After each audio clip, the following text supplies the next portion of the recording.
Ya, oke guys. Assalamualaikum. Balik lagi dengan Jaki dan pada video ini di tanggal 14 Juli guys. Hari Minggu pukul 7:05. Besok hari Senin. Jadi gua mau membahas saham-saham yang memiliki valuasi rendah. Ya, yang memiliki valuasi rendah di mana dia memiliki kriteria PBV-nya di bawah 0,4. Ingat guys, di bawah 0,4. Jadi kalau misalkan ada yang 0,4 ke atas, gua nggak sebutkan. PBV-nya di bawah 0,4. Kemudian perusahaan-perusahaan ini setidaknya laba dalam 1 sampai 2 tahun ke belakang. Jadi di bursa itu ada 800 saham, ada 800 emiten, ya. Yang PBV-nya di bawah 0,4 banyak banget. Cuman tidak semuanya mencatatkan laba.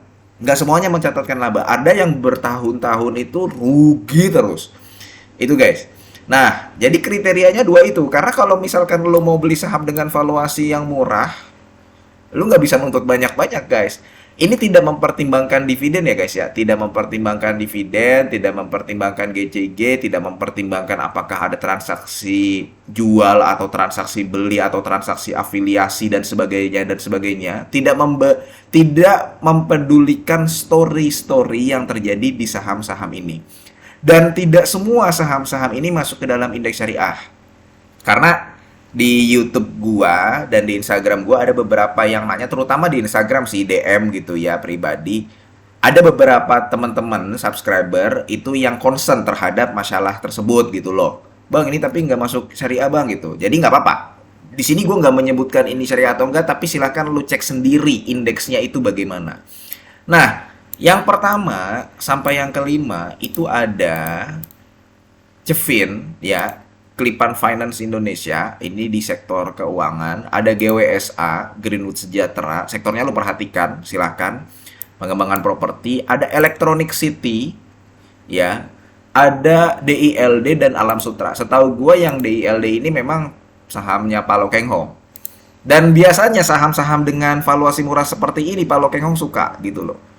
Nah, itu yang nomor 1 sampai nomor 5 ya. Di antara kelima ini ada dua yang merupakan perusahaan properti. Karena sekarang properti kayaknya lagi ini ya.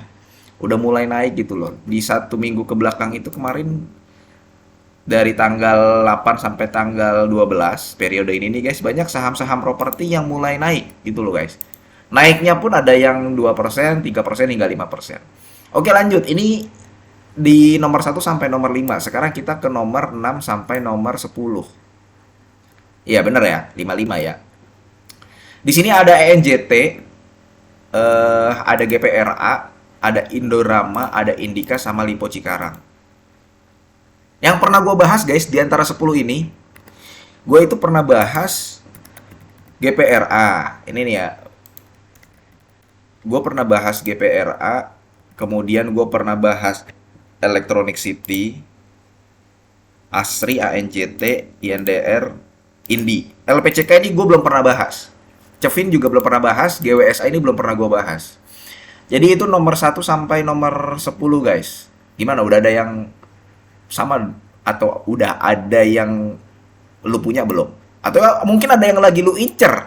Yang lu incer mungkin di periode tanggal 15 Juli sampai tanggal 19 Juli. Karena biasanya yang mampir ke video ini adalah saham yang lagi ngincer dengan orang yang lagi ngincer dengan saham yang valuasinya rendah gitu loh. Kemudian di nomor 11 sampai nomor 15 itu ada MNCN ya. MNCN, kemudian ada Panin Finansial. Setahu gua Pak Lokeng Hong juga punya ini, Panin Finansial. PTPP ya. Kemudian ada Ruiz, kemudian ada Salim Ifomas Pratama. Nah, kemudian yang nomor 16 sampai nomor 19 nih guys. Ada Slis Gaya Abadi Sempurna. Kelihatan guys ya nih. Gue gede nih guys. Ada Slis Gaya Abadi Sempurna, kemudian ada Sochi Lines. Ini yang kemarin gue bahas, baru video kemarin gue bahas. Kemudian ada Toba sama BMTR.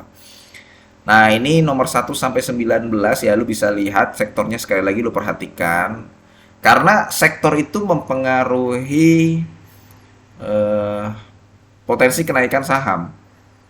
biasanya ada rotasi sektor guys. Nah, yang tadi gue bilang, di periode 8 sampai 12 Juli kemarin itu ada beberapa perusahaan-perusahaan konstruksi, walaupun nggak semuanya, perusahaan-perusahaan, properti itu naik, saham-sahamnya naik gitu loh.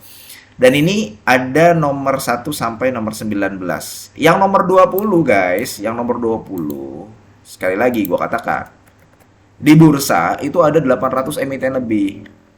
Ada 800 emiten lebih. Biasanya walaupun gua mengatakan bahwa ini ada 19 saham dengan PBV di bawah 0,4, tapi biasanya gue juga ada kelewatan atau ada miss.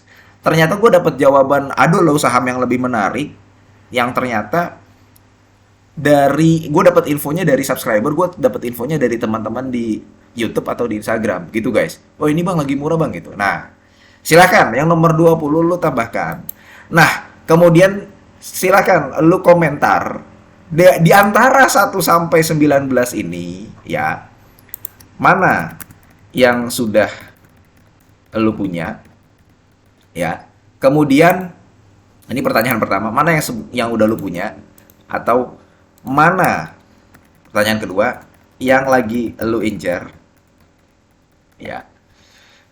Kemudian yang ketiga, pertanyaannya apa ya? Enggak lah, dua aja. Mana yang sudah lu punya, mana yang lagi lu incer. Oke, gue tambah ini. Mana yang menarik? Nggak usah lah. Mana yang menarik hubungannya sama dengan yang nomor 2 ya guys ya. Mana yang lu punya dan mana yang lagi lu incer gitu. Kalau misalkan lagi lu incer berarti kan menarik. Kemudian menariknya karena kenapa? Silahkan lu komen di bawah.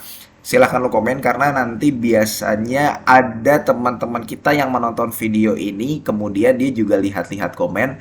Siapa tahu dapat input macam-macam dari komen-komen lu sendiri. Walaupun biasanya nanti gue akan bahas satu persatu ya guys ya. Biasanya gue akan bahas satu persatu. Karena di video ini gue nggak bahas satu persatu sahamnya, melainkan cuman menyebutkan saham di bawah PBV 0,4. Ingat, di bawah PBV 0,4 dan perusahaan setidaknya laba dalam 1 sampai 2 tahun ke belakang. Oke, mudah-mudahan video ini bermanfaat guys dan semoga lo sehat selalu sehingga kita bisa bertemu kembali di video-video selanjutnya. Ini bukan ajakan jual beli. Gua akhiri, wassalamualaikum warahmatullahi wabarakatuh.